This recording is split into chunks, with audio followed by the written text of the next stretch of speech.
Hello, നമുക്കിന്നൊരു vegetable cutlet ഉണ്ടാക്കിയാലോ? കടയിൽ കിട്ടുന്ന അതേ രുചിയിലൊരു വെജിറ്റബിൾ കട്ട്ലറ്റ് ഉണ്ടാക്കിയാലോ? അതിനായി ഞാനിവിടെ 2 സവാള ചെറുതായി അരിഞ്ഞെടുത്തിട്ടുണ്ട്.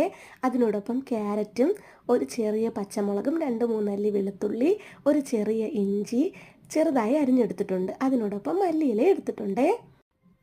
ഇവയെല്ലാം ഒരു പാനിലേക്ക് ആവശ്യത്തിന് ഉപ്പ് ചേർത്ത് നമുക്ക് വഴറ്റിയെടുക്കാം. ആദ്യം തന്നെ ഇതിലേക്ക് മഞ്ഞൾപ്പൊടി ഇടുകയാണ്. ഇതിനാവശ്യമായ മഞ്ഞൾപ്പൊടി ചേർത്തതിന് ശേഷം ഇതിലേക്ക് ചേർക്കാൻ പോകുന്നത് മുളക് പൊടിയാണ്. ഞാനിവിടെ കാശ്മീരി ചില്ലി പൗഡറാണ് എടുത്തിട്ടുള്ളത്. പിന്നീടായി വേണ്ടത് ഗരം മസാല പൊടിയാണ്. ഗരം മസാല നന്നായി പൊടിച്ചതിൻ്റെ പൊടിയാണ് ഞാൻ ഇതിലേക്ക് ഉപയോഗിക്കുന്നത്. അവസാനമായി ഞാൻ ഇതിലേക്ക് യൂസ് ചെയ്യുന്നത് കുരുമുളക് പൊടിയാണ്. കുരുമുളക് പൊടി ചേർത്ത് അതിനുശേഷം നന്നായി ഇത് വഴറ്റിയെടുക്കണം. ഞാൻ ഇതുപോലെ ഇത് വഴറ്റിയെടുത്തിട്ടുണ്ട്. ഇതൊരു പാത്രത്തിലേക്ക് മാറ്റാം. ഇതിനു മുന്നേ ഞാൻ 3 പൊട്ടറ്റോ ഉപ്പ് ചേർത്ത് അവിച്ച് വെച്ചിട്ടുണ്ട്. അത് ഇതിലേക്ക് ചേർത്തതിന് ശേഷം ഇതിലേക്ക് ഞാൻ പെരുംജീരകം ചേർക്കുന്നുണ്ട്. അത് കൂടാതെ തന്നെ ഇതിലേക്ക് ആവശ്യമായ കുറച്ച് മല്ലിയില കൂടി ചേർക്കുന്നുണ്ട്.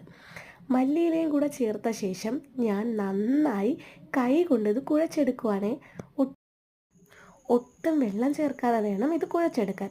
ഇത് കുഴച്ചെടുത്ത ശേഷം ഇതിനെ ചെറിയ ബോൾസായി നമുക്ക് ഉരുട്ടിയെടുക്കാവുന്നതാണ്.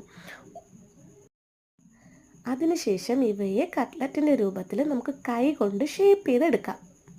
ഇതിനായി ഒരു മുട്ട ബീറ്റ് ചെയ്തതിന് ശേഷം ഷേപ്പ് ചെയ്ത കട്ട്ലറ്റ് ഇതിലോട്ട് മുക്കിയെടുത്തതിന് ശേഷം നമുക്ക് ബ്രെഡ് ക്രംസിൽ കോട്ട് ചെയ്തെടുക്കാം. നന്നായി കോട്ട് ചെയ്തെടുക്കണം. ഞാൻ ഇതുപോലെ ഇവിടെ 7 കട്ട്ലറ്റ് റെഡിയാക്കി എടുത്തിട്ടുണ്ട്. ഒരു പാൻ വെച്ച് അതിലേക്ക് അല്പം എണ്ണ ഒഴിച്ച് നമുക്ക് ലോ ഫ്ലെയിമിൽ ഈ കട്ട്ലറ്റ് കുക്ക് ചെയ്തെടുക്കാവുന്നതാണ്. ഞാൻ ഉണ്ടാക്കിയ കട്ട്ലറ്റ് ഇതാണ്. നിങ്ങൾക്ക് എല്ലാവർക്കും ഇഷ്ടമായിട്ടുണ്ടെങ്കിൽ വീഡിയോ ലൈക്ക് ചെയ്യണം, ഷെയർ ചെയ്യണം, സപ്പോർട്ട് ചെയ്യണം. താങ്ക്